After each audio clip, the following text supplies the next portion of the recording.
क्या कहूँगा, मुझे जिस तरीके का प्यार यहाँ पे मिला है। आपको लगा सर आपको प्यार मिला है? मैम, मैं आपको कैसे समझाऊँ कि मेरा जो करियर रहा है जी। उसमें अभी मुझे 9-10 साल हो गए हैं करियर के, तो मेरा मैक्सिमम टाइम ऑफ करियर अब तक अरुणाचल में ही रहा है। जी, 5 इयर्स। हाँ, कहीं और भी मैं दिल्ली और अरुणाचल में, दिल्ली में कम ही रहा है, तो इतना टाइम यहाँ बिताने के बाद ऐसा लगता है कि अब मेरी आउट पोस्टिंग हो रही है घर से। Okay, okay. नमस्कार दर्शकों, ईटानगर न्यूज़ में आप सभी का स्वागत है। दर्शकों, आज हम आए हुए हैं हमारे बहुत ही जाबाज पुलिस ऑफिसर के यहाँ पर, जहाँ दर्शकों हमारे जो एसपी सर है रोहित राजबीर सिंह सर, उनके यहाँ पर आए हैं। जैसे कि हम सभी को पता है कि उन्होंने बहुत जगह पर उपलब्धियाँ पाई है। उनका जो परचम लहराया है पूरे देश में, या फिर हम कह सकते हैं हमारी राजधानी पर भी उन्होंने बहुत-बहुत बड़े कारनामे करके आए हैं। और साथ ही जब अरुणाचल पर वो आए हैं, तो उस पर भी सवाल ही नहीं उठा सकते, क्योंकि अरुणाचल पर आकर भी उन्होंने बहुत सारी ऐसी उपलब्धियाँ पाई है और बहुत सारे ऐसे काम किए हैं हमारे सोसाइटी के लिए। चलिए जानते हैं उनसे उनके बारे में, उनके निजी जीवन के बारे में और उनके करियर के बारे में, और साथ ही वो अब क्या पाना चाहते हैं और क्या करना चाहते हैं देश के लिए। सर, जैसे कि निजी जीवन से हमने पता किया है आपके बारे में कि 2015 बैच से है आप मैम, आईपीएस ऑफिसर, और हमें ये भी पता चला है कि आप अपने पापा से ही इंस्पायर्ड हैं, बिकॉज़ ही वाज़ बहुत जाबाज़ पुलिस ऑफिसर थे। और हमें ये भी पता चला है कि एनकाउंटर स्पेशलिस्ट थे वो दिल्ली पुलिस में, राइट सर? तो उनसे किस तरह से इंस्पिरेशन मिला, और 2015 में आप एक इंटरव्यू में आपने कहा था कि एक रात में आपकी दुनिया बदली, उसके बारे में बताइए सर। काफ़ी मैम वक्त हो गया हाँ जी। 2015 को, लेकिन बात वहीं की वहीं है मैम। हमारे फादर साहब भी इसी प्रोफेशन में थे और उन्होंने अपना पूरा जीवन इसी प्रोफेशन को और इस देश को दिया। उनकी सर्विस के जो पर्टिकुलर्स हैं वो मुझे बताने की ज़रूरत नहीं है, वो जहाँ जहाँ जिन लोगों को पता है उनको पता है। बहुत ही शुरू से मेरा भी यही सपना रहा मैम कि जिस तरीके से वो सर्व करते हैं, जिस तरीके से उनका डिवोशन टू ड्यूटी है, जी। मेरा भी रहे। और जिस तरीके से वो यूनिफॉर्म पहन के बाहर जाते हैं और ट्राई करते हैं जितना हो सके उनके आसपास की जो भी लोग हैं, पॉपुलेशन, उनकी मदद कर सकें, मेरा भी यही एम रहा है मैम। सर, इस पर मैं और एक सवाल जोड़ना चाहूँगी। जब वो तैयार होके जाते थे, when you are so young, तब क्या फ़ील होता था? उसी से आप इंस्पायर होते थे सर? एब्सोल्युटली मैम, सब चीज़ें मैटर करती हैं। उनका तैयार होके जाना, फिर बचपन में भी टीवी देखना या अखबार पढ़ना और ये पता लगना कि ये काम है जो वो कर रहे हैं और इससे सोसाइटी पे ये इम्पैक्ट होता है। हर एक चीज़ मैम छोटी-छोटी चीज़ करके ऐड होती जाती है और वहीं से हमें इंस्पिरेशन मिलती है मैम। और सर, ऐसा होता है कि जब आप बच्चे होते तब पापा क्या कर रहे हैं वो आपको समझ में नहीं ट्रू, आता है। ट्रू, जब आप ये सर्विस में घुसे, when you become an IPS true. Officer, उसके बाद आपको समझ में आया कि मतलब पापा हाँ इतना अच्छा काम कर रहे थे, ये कर रहे थे। उस तरह का कुछ अभी भी सवाल आते हैं या फिर जवाब मिलता है sir? That's very right ma'am. बाहर से ये दुनिया देखना अलग बात होती है और एक बार आप सर्विस में आ जाएँ तो जो प्रोफेशनल लिमिटेशंस हैं वो भी आपको पता चलती हैं। उन लिमिटेशंस के साथ-साथ और या फिर उनके बावजूद कैसे आप परफ़ॉर्म कर सकते हैं और जो भी आपका दायरा है काम करने का, आप धीरे-धीरे करके कैसे उसको बढ़ा सकते हैं जी। ताकि मैक्सिमम लोगों तक आप पहुँच पाएँ। इसका तो मैम पता सर्विस में आने के बाद ही पता चलता है, पहले उतना नहीं पता चल पाता है। तो आज भी कुछ-कुछ रियलाइज़ेशंस हमें होती हैं टाइम एंड अगेन, जिससे हमें ये पता लगता है कि पहले का दौर और भी ज़्यादा डिफ़िकल्ट था काम करने के लिए। जी।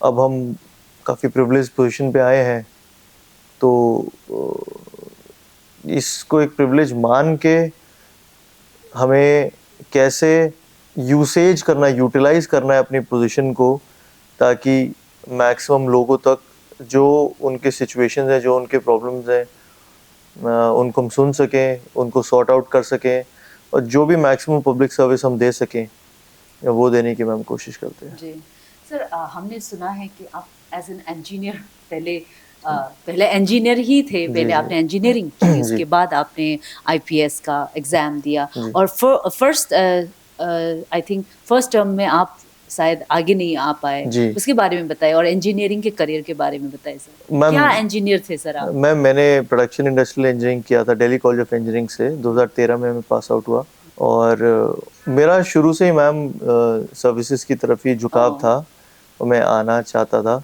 उस टाइम सिचुएशन घर की कुछ ऐसी थी कि हमें ऐसा लगा कि इंजीनियरिंग की डिग्री लेके जॉब करके हम पहले कुछ पैसे कमाएंगे, फिर उसको अपनी तैयारी में लगाएंगे। ओके।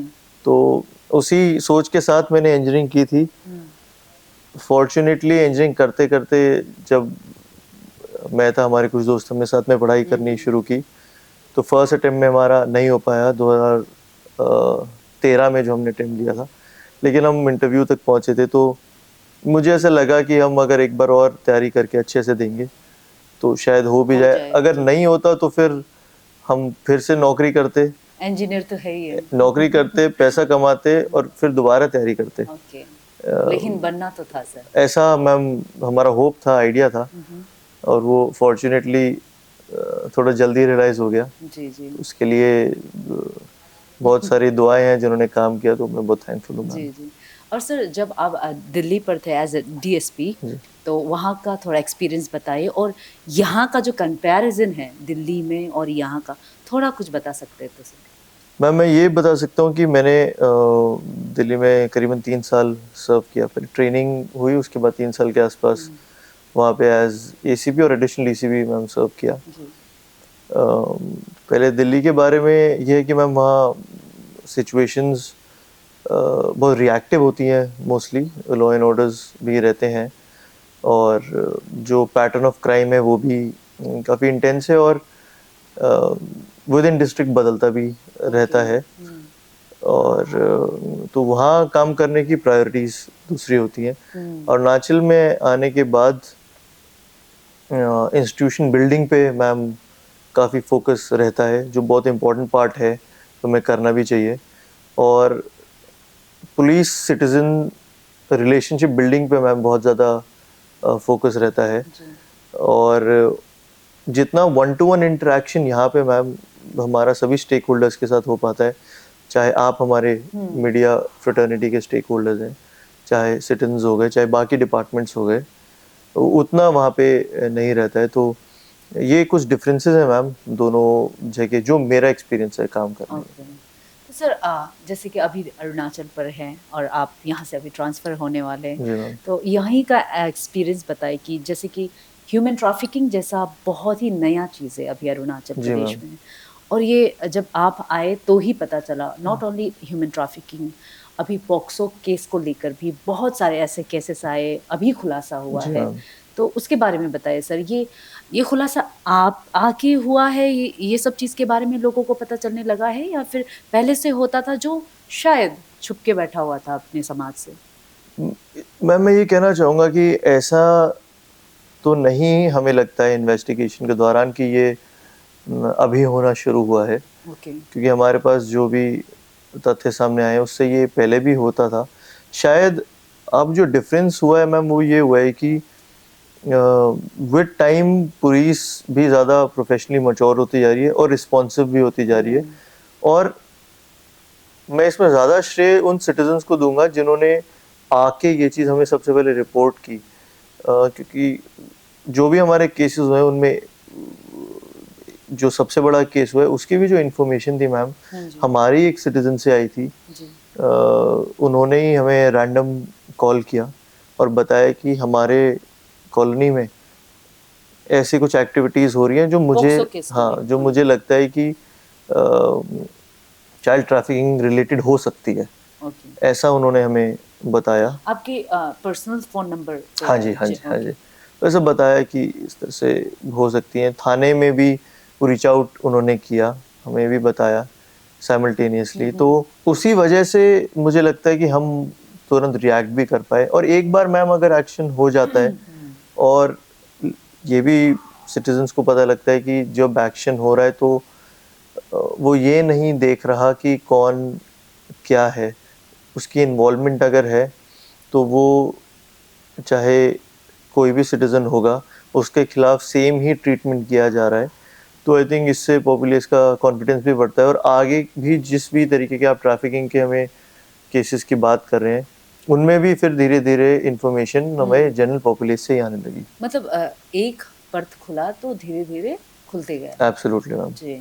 तो सर जो लास्ट टाइम जो होलोंगी पर इनकाउंटर केस जी हुआ था जी सर, उसके बारे में थोड़ा एक्सपीरियंस बताएं। आपने कभी एक्सपेक्ट किया था कि अरुणाचल में भी इस तरह का केसेस आपको हैंडल करना पड़ेगा, और जो नार्कोटिक्स, जो इतने सारे स्मगलर्स जो बहुत ज़्यादा एक्टिव हुए हैं, और इस बारे पर शायद हमने पहले भी बात की जी थी मैम। सर, ड्रग्स जो अवेलेबिलिटी इतना ज़्यादा बढ़ा है सर, बिल्कुल मैम। उसको रोकने के लिए क्या क्या चैलेंजेस आए सर?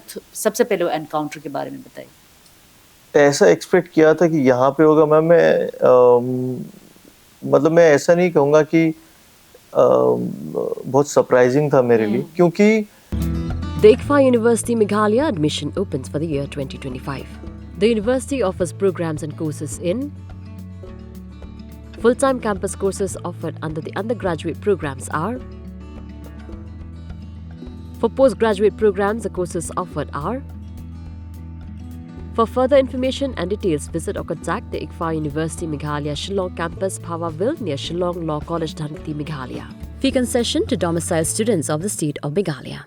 जैसे मैंने पहले भी बताया, ऐसी इन्फॉर्मेशन तो मैम काफ़ी टाइम से चल ही रही है कि कुछ पेडलर्स हैं बाहर स्टेट के जो यहाँ पे आते हैं, वो अपने पास वेपन रखते हैं। ये इन्फॉर्मेशन पहले भी चली है, पहले भी आपसे भी डिस्कशंस में भी हुआ है कि वो ऐसी इन्फॉर्मेशन है कि दे आर सफिशिएंटली आर्म्ड। तो आज नहीं तो कल एक ऐसा इंटरेक्शन होना ही था पुलिस पार्टी में और जो भी पेडलर्स की तरफ से जो भी रिप्रेजेंटेशन है। मुझे सिर्फ इतना ये लगा कि जिस टाइम पे वो हुआ और जिस जगह पे वो हुआ, मैं सिर्फ थैंकफुल था कि आसपास ज़्यादा पब्लिक इंटरफेस नहीं था। 2-3 रिजॉर्ट्स थे और 1-2 रेस्टोरेंट उसके आसपास हैं, तो कुछ लोग वहाँ पे थे बट वो इतना क्राउडेड नहीं एरिया था। तो आई एम जस्ट थैंकफुल कि वो ऐसी जगह पे वो इंटरेक्शन हुआ जहाँ पे ज़्यादा पॉपुलेस नहीं थी। I am very proud of the immediate steps that the police party took, जो वहाँ पे मौके पे मौजूद थे, क्योंकि that could have gone either way.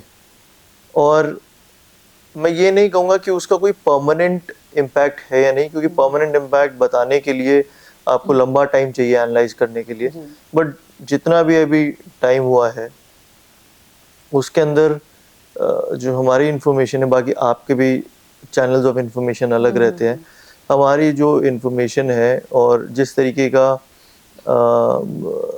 Sources जो हमें बताते हैं, तो there has been a mark decline in peddlers coming into the state. तो क्वांटिटी में भी मैम रिडक्शन हुआ है और number of people crossing over to the state, at least for Itanagar मैं कह सकता हूँ, मैं बाकी डिस्ट्रिक्ट के लिए या स्टेट के लिए कहना वाजिब नहीं होगा, बट हमारे यहाँ जो पेडलर्स का फ्रीली मूवमेंट था वो कुछ हद तक रिस्ट्रिक्ट हुआ है। और ओवरऑल जो क्वांटिटी जो कंजम्पशन का हमारे कैपिटल में जो ऑन एन एवरेज था उसमें भी कम हुआ है। Probably that has to be supplemented by regular nakas, regular cross checking, तो मैम वो एक जो टेम्पो है वो मेंटेन रहेगा। और आगे भी अगर ऐसे कुछ इंस्टेंसेस होंगे जिसके अंदर लोग आर्म्ड होंगे और यहाँ पे आएंगे दूसरी स्टेट से हमारी स्टेट को बर्बाद करने के लिए, तो वेरी श्योर पुलिस पार्टी अब चौकन्नी भी रहेगी और जो रेलेवेंट एक्शन है उस टाइम पे वो लेगी। जी। तो सर अरुणाचल का एक्सपीरियंस ही मैं पूछूंगी सर। जैसे कि आपने कहा कि आपके पर्सनल फ़ोन नंबर पर लोगों ने कॉल किया, मतलब आपने जो एक्सेसिबिलिटी जो उन्हें दिखाया है, उनका विश्वास जो जीता है अपने यहाँ समाज के लोगों को, तो वो उसके लिए कितना समय लगा आपको और किस तरह से लोगों ने आपको विश्वास करना स्टार्ट किया? मैम आई थिंक हमारा जो पॉलिसी रहा है वो ये रहा है कि हम जो भी करते हैं चाहे वो अच्छी चीज़ करें या फिर कहीं हमारी खामियां हैं तो हम बड़े उसमें ट्रांसपेरेंट रहे हैं। मीडिया फ्रेटर्निटी के साथ भी मैम जो भी हमारे इंटरेक्शंस रहे हैं, चाहे मीडिया ब्रीफ के रहे हो, चाहे हमारा एनुअल रिपोर्ट जो हम देते हैं मैम जुलाई में देते हैं तो उसमें रहे, तो हम बहुत ट्रांसपेरेंट है मैम।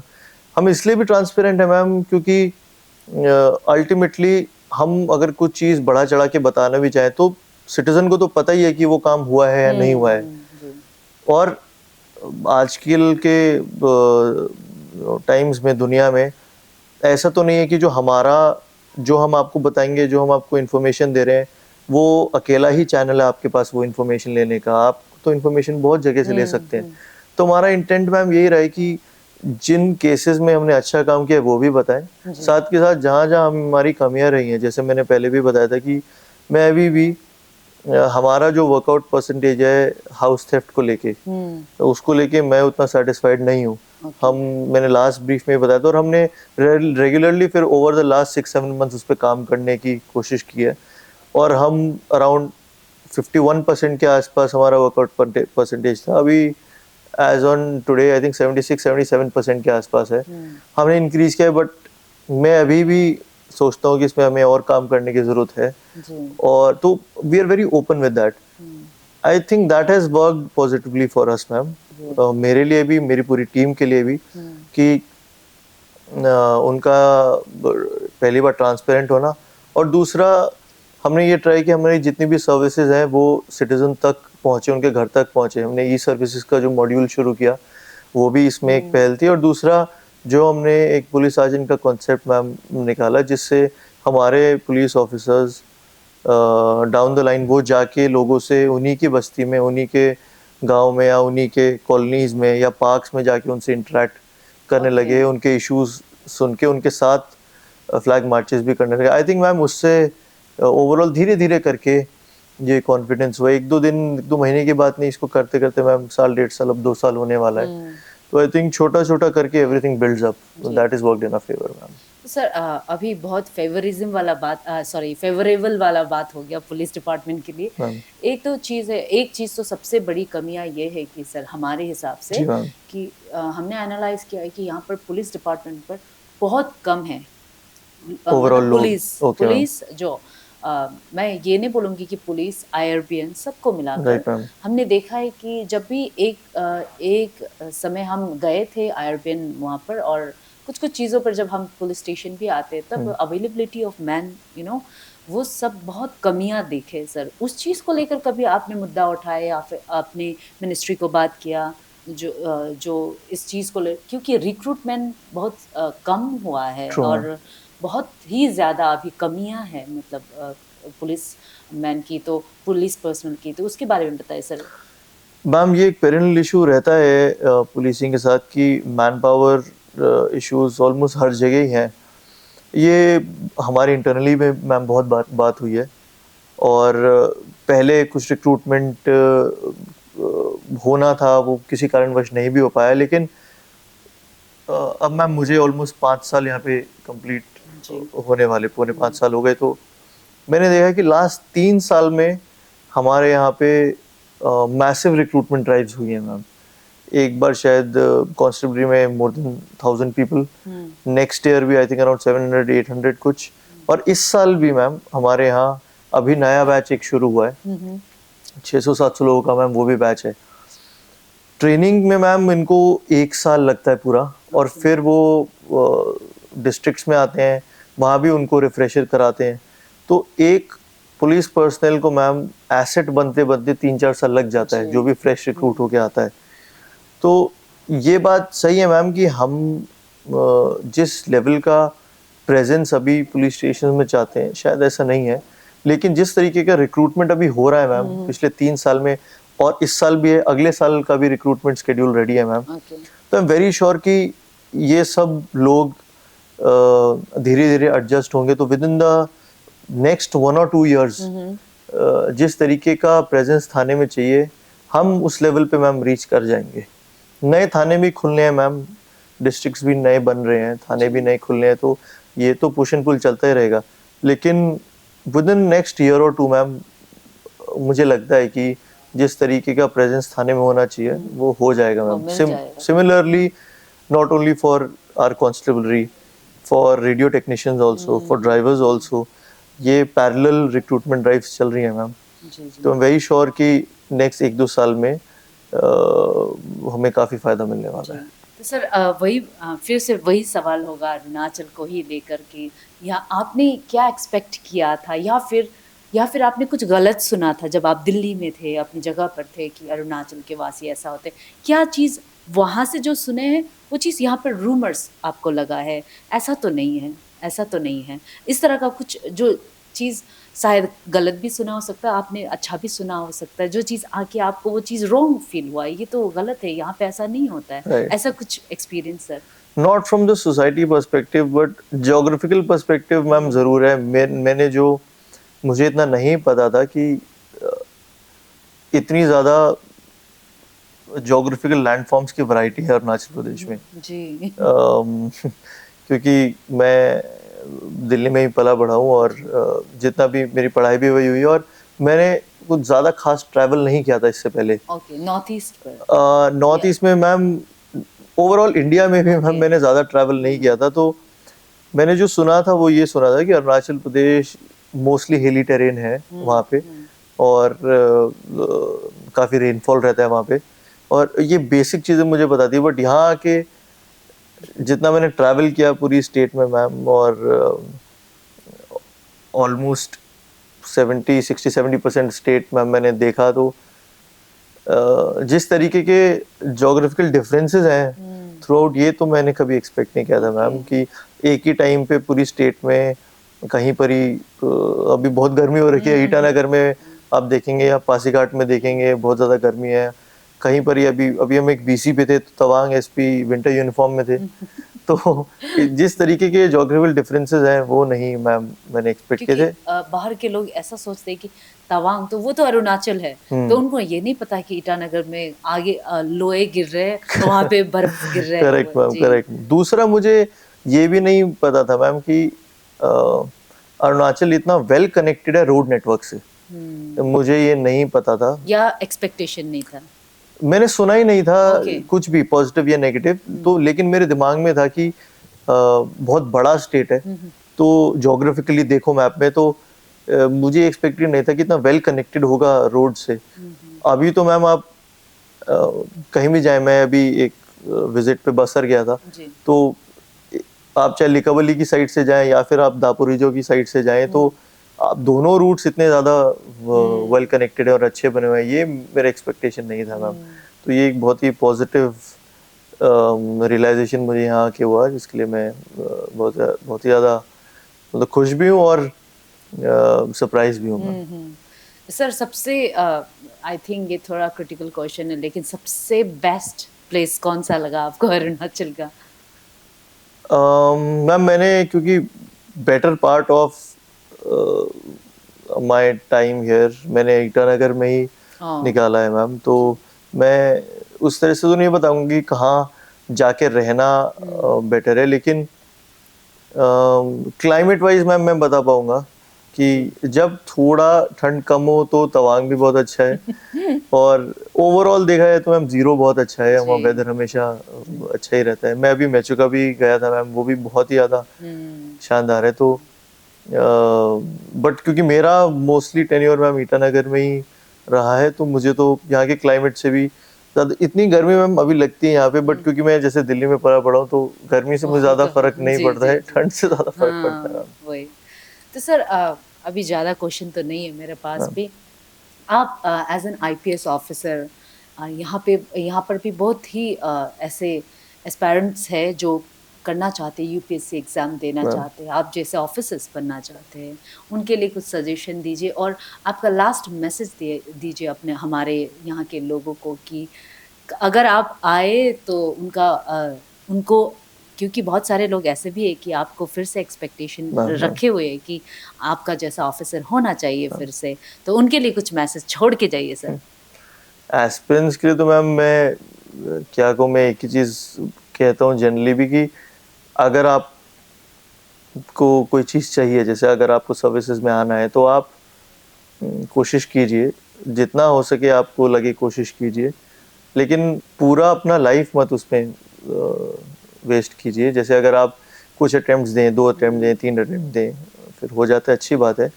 नहीं होता तो वो आपके बहुत प्रोडक्टिव ईयर्स हैं, जिसको आप अगर कहीं और लगाएंगे तो आप वहाँ भी एक्सेल कर सकते हैं। एक ऑल्टरनेटिव एब्सोल्युटली रखें, एब्सोल्युटली रखें। और अगर हो जाता है तो बहुत अच्छी बात है, नहीं होता है तो ऐसा ना हो कि फिर आप ये ना समझ पाए कि अब हम क्या करें। तो आप एक ऑल्टरनेट हमेशा रखें और उसकी तरफ जाएं अगर आप नहीं सक्सेसफुल होते। और अरुणाचल की जनता से तो मैं क्या कहूँगा, मुझे जिस तरीके का प्यार यहाँ पे मिला है। आपको लगा सर आपको प्यार मिला है? मैम मैं आपको कैसे समझाऊं कि मेरा जो करियर रहा है जी। उसमें अभी मुझे 9-10 साल हो गए हैं करियर के, तो मेरा मैक्सिमम टाइम ऑफ करियर अब तक अरुणाचल में ही रहा है। जी, 5 इयर्स। हाँ, कहीं और भी मैं दिल्ली और अरुणाचल में, दिल्ली में कम ही रहा है। तो इतना टाइम यहाँ बिताने के बाद ऐसा लगता है कि अब मेरी आउट पोस्टिंग हो रही है घर से। ओके। तो जिस तरीके का मैम मुझे प्यार यहाँ पे मिला है, जिस तरीके का भरोसा मुझ पे, मेरी टीम पे यहाँ पे दिखाया गया है मैम, मैं बहुत ही ज़्यादा शुक्रगुजार हूँ। और मैं सरप्राइज भी हूँ कि जिस तरीके से जो भी हमने किया है उसको रिसीव किया गया है by everyone, all stakeholders, even आप लोगों से भी मैम। जिस तरीके का हमको सपोर्ट मिला है थ्रू आउट दिस जर्नी, मैं बहुत ही ज़्यादा थैंकफुल हूँ। क्योंकि जो भी हम करते हैं वो लोगों तक पहुँचाना आप ही का मैम ज़रिया है, हमारे पास और कोई है भी नहीं। और आप जिस तरीके से हमारे अच्छे कामों को प्रोजेक्ट करते हैं और हमारी कमियों को भी हमारे सामने लेके आते हैं, मैं उसके लिए भी बहुत थैंकफुल हूँ। और मैं होप करता हूँ कि जिस तरीके का रिलेशनशिप हमारा रहा है, आगे जो भी हमारे सक्सेसर आ रहे हैं और उनके साथ भी, उनकी टीम के साथ भी इसी तरीके का मैम रिलेशनशिप बरकरार रहा है। तो दर्शकों, ये तो थे हमारे जाबाज police officer IPS Rohit Rajveer Singh sir, जिनसे हमने बात की और उनके पर्सनल लाइफ के बारे में भी बात की। और हम आशा भी करते हैं कि वो वापस हमारे ईटानगर पर आए और यही सर्विस फिर से हमें मिले, हम ये आशा करते हैं। और साथ ही हम ये भी उम्मीद रखते हैं कि आप सभी को हमारा आज का ये इंटरव्यू पसंद आया होगा। देखते रहिए ईटानगर न्यूज़।